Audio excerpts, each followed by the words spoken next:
ਦੋਸਤੋ ਅਸੀਂ ਮੌਜੂਦ ਆ ਮਿਲਤ ਫੈਕਟਰੀ ਦੇ ਅੰਦਰ। ਇਹਨਾਂ 2026 ਦੇ ਮਾਡਲ ਆਪਣੇ ਮੁਤਾਰਫ ਕਰਵਾਏ ਆ ਔਰ ਟਰੈਕਟਰਾਂ ਦੇ ਅੰਦਰ ਕੁਝ ਥੋੜੀਆਂ ਬਹੁਤੀਆਂ ਤਬਦੀਲੀਆਂ ਕੀਤੀਆਂ ਗਈਆਂ ਨੇ ਔਰ ਕੁਝ ਬਿਹਤਰੀਆਂ ਕੀਤੀਆਂ ਗਈਆਂ ਨੇ। ਤੇ ਬਾਕੀ ਜ਼ਬੈਰ ਭਾਈ ਸਾਡੇ ਨਾਲ ਮੌਜੂਦ ਆ, ਇਹਨਾਂ ਨਾਲ ਅਸੀਂ ਗੱਲਬਾਤ ਕਰਦੇ ਆ ਕਿ ਕਿਹੜੀਆਂ ਤਬਦੀਲੀਆਂ ਕੀਤੀਆਂ ਗਈਆਂ ਨੇ। ਹਾਂਜੀ ਜ਼ਬੈਰ ਭਾਈ, ਕੀ ਹਾਲ ਜੇ? ਜੀ ਅੱਲਾ ਸ਼ੁਕਰ, ਠੀਕ ਠਾਕ। ਜ਼ਬੈਰ ਭਾਈ 4x4 ਡੀਲੈਕਸ ਆਪਣੇ ਸਾਹਮਣੇ ਆ, ਇਸ ਦੇ ਅੰਦਰ ਕੀ ਤਬਦੀਲੀਆਂ ਕੀਤੀਆਂ ਗਈਆਂ ਸਾਡੇ ਦੋਸਤਾਂ ਨੂੰ ਦੱਸੋ। ਇੱਧਰ ਆਓ ਜੀ, ਤਬਦੀਲੀਆਂ ਦਸੀਏ ਆਪਣੇ ਦੋਸਤਾਂ ਨੂੰ। ਪਹਿਲੀ ਤਬਦੀਲੀ ਲੱਗੀ ਜੀ ਬੋਤਲ, ਸਹੀ ਕੂਲਰ ਇਹ ਚ ਪਏਗਾ, ਤੁਸੀਂ ਲੇਜ਼ਰ ਕੂਲੈਂਟ ਜਿਹੜਾ ਵਾ ਪਏਗਾ ਤੇ ਉਹ ਵਗੇਗਾ ਨਹੀਂ, ਫਿਰ ਜਿਹੜਾ ਵਗੇਗਾ ਵੀ ਇਹਦੇ ਚ ਆਏਗਾ, ਤੁਸੀਂ ਫਿਰ ਦੁਬਾਰਾ ਇਸਤੇਮਾਲ ਕਰ ਸਕਦੇ ਹੋ। ਸਹੀ, ਇਹਦੇ ਵਿੱਚੋਂ ਵਾਪਸ ਕਿੱਦਾਂ ਜਾਏਗਾ ਫਿਰ? ਇਹ ਵਾਪਸ ਮੈਂ ਖੋਲ ਕੇ ਜਾਂ ਪਰਲੀ ਸਾਈਡ ਤੇ ਬੋਤਲ ਹੁੰਦੀ ਉਹ ਪੈਪ ਲੱਗੇਗਾ ਜਾਂ ਆਟੋਮੈਟਿਕ ਆ, ਉਹ ਕੋਈ ਸਿਸਟਮ ਹੈ, ਜਾਂ ਖੋਲ ਕੇ ਤੁਸੀਂ ਦੁਬਾਰਾ ਕਰ ਲਓ ਕਿਉਂਕਿ ਫੁੱਲ ਹੈ ਟੈਂਕੀ। ਦੂਸਰੀ ਇਹ ਜਿਹੜੀ ਹੈ ਨਾ ਵਾਇਰਿੰਗ ਚੇਂਜ ਕਰ ਦਿੱਤੀ। ਅੱਗੇ ਜਿਹੜੀ ਵਾਇਰਿੰਗ ਸੀ ਨਾ ਉਹ ਜਦੋਂ ਗਰਮ ਹੁੰਦੀ ਸੀ ਨਾ, ਲਾਈਟਾਂ ਬਲਦੀਆਂ ਅਗਲੀਆਂ, ਜੋ ਸਿਸਟਮ ਸੀ ਉਹ ਆਪਸ ਵਿੱਚ ਜੁੜ ਜਾਂਦਾ ਸੀ ਉਹਨਾਂ ਦਾ ਜਿਹੜਾ ਮਟੀਰੀਅਲ ਸੀ।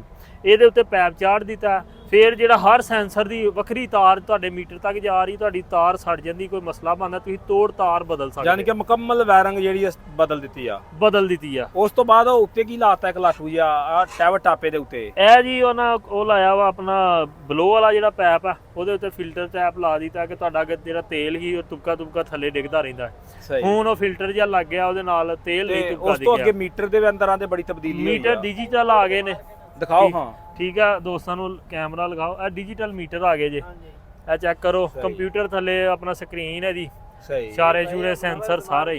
27 ਸਾਲ ਪੁਰਾਣਾ ਕੀ ਬਾਤ ਹੈ ਜੀ। ਤੇ ਇਹ ਇਸ ਤੋਂ ਬਾਅਦ ਇਹਦੇ ਪਿੱਛੇ ਕੋਈ ਤਬਦੀਲੀ ਹੋਈ ਹੈ? ਹਾਂਜੀ, ਪਿੱਛੇ ਆ ਜਿਹੜੇ ਨੇ ਨਾ ਆਪਣੀ ਟਾਪ ਲੈਂਕ, ਇਹ ਅੱਗੇ ਨਾਲੋਂ ਭਾਰੀ ਕਰ ਦਿੱਤੀ ਕਿ ਮਾਰਕੀਟ 'ਚ ਅਗਲੀਆਂ ਜਿਹੜੀਆਂ ਚੂੜੀ ਬਰੀਕ ਹੀ ਤੇ ਉਹ ਸਲਿੱਪ ਹੋ ਜਾਂਦੀਆਂ ਨੇ। ਇਹ ਚੰਗਾ ਕੰਮ ਕੀਤਾ। ਇਹ ਮੋਟੀ ਚੂੜੀ ਤੇ ਮੋਟੀ ਕਰ ਦਿੱਤੀ ਆ। ਸਹੀ, ਨਾਲ ਜਿਹੜੀ ਨਾ ਇਹ ਡਿਲੈਕਸ ਮਾਡਲ ਆ, ਜੈਕ ਪਹਿਲਾਂ ਹੀ ਹਨ। ਇਹ ਜਿਹੜੀ ਟਾਪ ਲੈਂਕ ਲਾ ਦਿੱਤੀ ਇਹ ਡਿਜ਼ਾਈਨ ਚੰਗਾ ਨਹੀਂ ਕੀਤਾ। ਇਹ ਚਿਮਟਾ ਜਿਹੜਾ ਨਾ ਬਦਲ ਦਿੱਤਾ, ਅੱਗੇ ਇੱਥੇ ਗੁਟਕਾ ਹੁੰਦਾ ਸੀ, ਫੇਰ ਹੀ ਇੱਥੋਂ ਜਿਹੜਾ ਸੀ ਨਾ ਜ਼ਿਆਦਾਤਰ ਚਿਮਟਾ ਜਿਹਾ ਟੁੱਟਦਾ ਸੀ।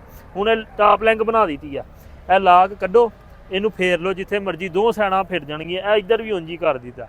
ਇਹ ਬੜਾ ਅੱਛਾ ਕੰਮ ਕੀਤਾ। ਸੁਪਰ ਸੀਡਰ ਜਿੱਦਾਂ ਇਹਦਾ ਲੋਕਾਂ ਪਾਣੇ ਨੇ, ਉਹਨਾਂ ਕਈ ਵਾਰ ਚਿਮਟੇ ਟੁੱਟਣ ਦੇ ਹੁੰਦੇ ਨੇ, ਤੇ ਇਹ ਬੜਾ ਹੈਵੀ ਕਰ, ਇਹ ਜਿਹੜੀ ਸੁਪਰ ਸੀਡਰ ਤੇ ਹੈਵੀ ਲੋਡ ਚੁੱਕਣਾ ਮਸਲਾ ਹੱਲ ਹੋ ਗਿਆ। ਹਾਂਜੀ, ਤੇ ਇਹ ਮਸਲਾ ਹੱਲ ਹੋ ਗਿਆ ਹੁਣ ਪਿਛਲੇ ਮਾਡਲ ਜਿਹੜਾ ਨਾ, ਇਹ ਮਾਡਲ ਇਹ ਹੁਣ ਕਈ ਦੋਸਤ ਕਹਿਣਗੇ ਗ੍ਰੀਨ ਸਕੀਮ 'ਚ ਸਾਨੂੰ ਮਿਲਣਗੇ। ਇਹ ਗ੍ਰੀਨ ਸਕੀਮ 'ਚ ਜਿੰਨੇ ਟਰੈਕਟਰ 10000 ਜਿਹੜਾ ਨਿਕਲ ਗਿਆ, ਇਹ 26 'ਚ ਮਿਲੇਗਾ। ਇਹ 2026 ਜਨਵਰੀ 'ਚ ਜਾ ਕੇ ਟਰੈਕਟਰ ਮਿਲੇਗਾ ਤਬਦੀਲੀਆਂ ਵਾਲਾ।